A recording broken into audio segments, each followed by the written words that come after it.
Imagine a manga that is published monthly, goes on for about 10 years, and then the new PlayStation 5 comes out, and the author just decides to go on an indefinite hiatus, only to leave you blue-balled at how the story might have ended with a consistent schedule. Well, that's Haruko Ichikawa, and she's the author of Land of the Lustrous, or by its Japanese name, Houseki no Kuni. Land of the Lustrous is plain and simple one of the best stories ever told, and not only in this century, but directly in the history of anime manga. And these last few chapters only made sure to solidify that thought. Now, I'm aware some of you watching this video have no idea what I'm talking about. You have either never read this manga or just never heard of it at all, but bear with me for a bit because it's my job to make you like this, and with a bit of patience, I guarantee you this video will definitely sell you on this masterpiece of a manga.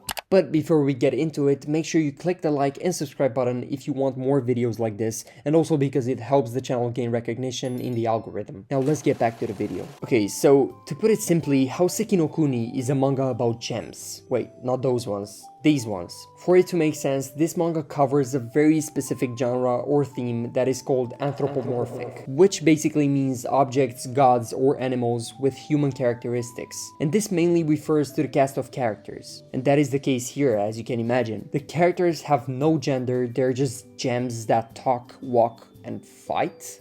There's almost no human character that appears in this, which is almost something you'd see in stuff like Beastars. You know, the anime about furries. It's peak, by the way. Anyways, how did these gems come about? Well, a post-apocalypse where Earth is somehow struck by meteors and somehow resets to zero and somehow changes its whole ecosystems and how gems can live just like humans? Well, it's something like that. Instead, these gems are constantly being attacked from the moon by an unknown enemy. Now, to most of you, this might seem similar to another manga, but we're going to talk about more about that later. What's cool about this cast is that each gem is taken from real life. Like you have the diamond, the yellow diamond, the quartz, and each of these have their own real life properties and designs that play into the characters' roles. Some may be older than others, some are tougher, and some are lighter. And this is pretty creative because during fights you have to take into account all of these things, and the gems are kind of aware of their weaknesses and strengths. So a lot of their personalities in action show, and it's all tied together. And honestly, I think this is part of why the cast is just so much fun, because everyone is just so different from each other because they represent different gemstones, which is such a cool premise in the first place. Now, one heads up though, in the manga, because it's black and white, you might be confused about which character is which because they're mainly differentiated by color, but I feel like that problem is quickly brushed away if you keep reading and you get used to the whole art style. Now, I talked enough about the cast, let's talk more about our main character, which I believe to be one of the most complex and well-written protags I've ever witnessed. And trust me, I've witnessed a lot. Phosphophyllite is a 300-year-old gem, which also happens to be the youngest among its kin, and they represent a hardness of 3.5, which is quite literally one of the worst. So if you find this gem in real life, do not drop it, because it will most likely look like this. Now, what's fascinating about this character is their relationship with the others, being the youngest between his friends and also his slight inferiority complex. That is also due to his nature, being one of the weakest gems. Phos wants to be useful, but his body doesn't quite allow that. Well, without giving too much away, all I want to say is that this character goes through one of the most intriguing developments I've seen in a story, and the way this character is shaped by the events in the story is just phenomenal to say the least. I would honestly compare his whole character arc to someone like Eren from Attack on Titan, and not only because of their resemblance in the themes they represent as characters, but also because of the plot itself and how he perceives these unknown attackers and seeks the truth. You see, while making this video, I stumbled upon a ton of similarities with Attack on Titan, but don't worry, it's not a ripoff at all. I mean, it's not even tagged with the mystery genre in the first place, even though I think it should. I mean, it kept me at the edge of my seat almost entirely. Hiatus.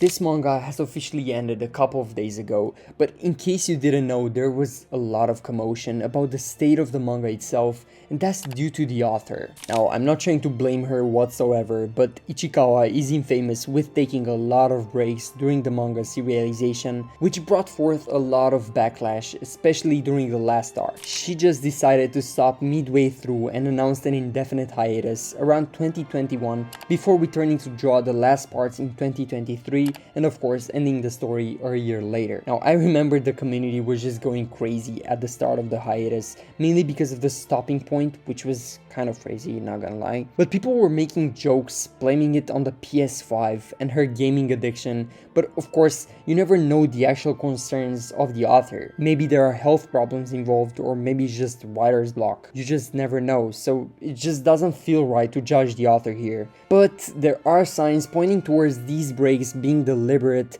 so the author could pull off something truly incredible with the timing of the latest chapter. Now, you're probably asking, what the hell am I talking about? Well, I'm talking about a certain panel in the last chapter that represents a comet in the sky. Well, someone actually did some research about comets in real life and found out that the comet which resembles the actual gem, Phosphosylite, which is the main character, will be visible for the first time in 70 years this year in April 2024. Now, this completely changes the meaning of her author's comments earlier on, because she said something like she hopes to finish the chapter on schedule, and it's of course on schedule with the comet as well in real life, which is absolutely insane. If this is true, this is an absolute masterclass. I don't know how she pulled it off. The way she thought about every little detail, every little sign, and I'm telling you, with context, it's even more impactful. The message Ichikawa tries to leave you with is truly inspiring, and honestly, kudos to her. This is truly a hidden gem. Okay. The anime adaptation.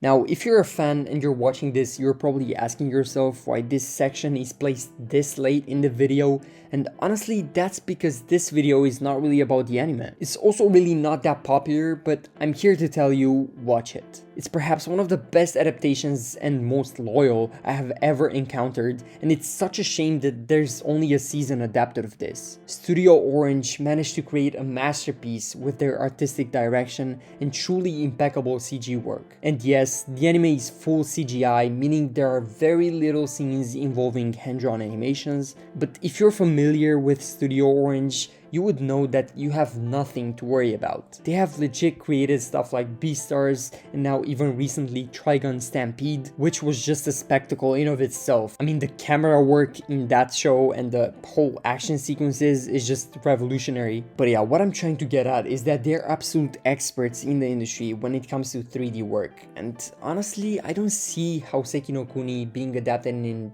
any other way. It's eerie, ominous, and so good in its direction. Now, speaking of the manga itself, it's quite tricky to talk about because it tends to use a lot of shading with very simplistic drawings all around that tend to guide the reader with each slight movement, and I think that's just perfect for 3D animation as well. There is no need for extra smears, little details, or complicated designs, as the manga is simply not that. And speaking of the manga's art style, it's an architecture's fantasy, as most of these drawings and building designs seem straight out of an architect's drawing book. It's an art style that's focused on symmetry, perfection, and distinctiveness, because at the end of the day, it truly is different from a lot of these other mangakas in the current generation. Now, to end things off, Seki no Kuni is a manga about hope. It's been a journey of many emotions, especially journey of sadness or melancholy, but I'm not going to lie, the ending made me feel positive.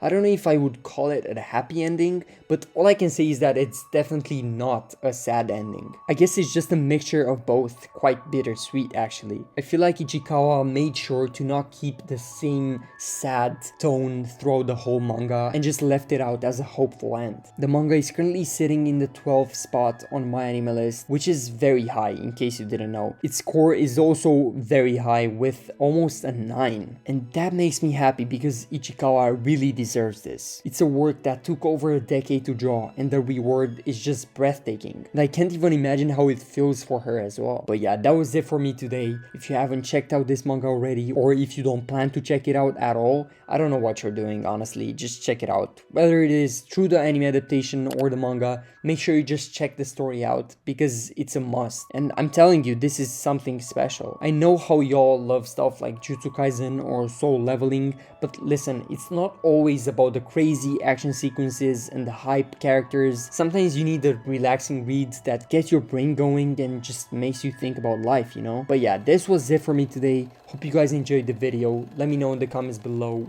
what did you think about the ending, if you have actually read it. So yeah, see you guys later. Take care. Peace.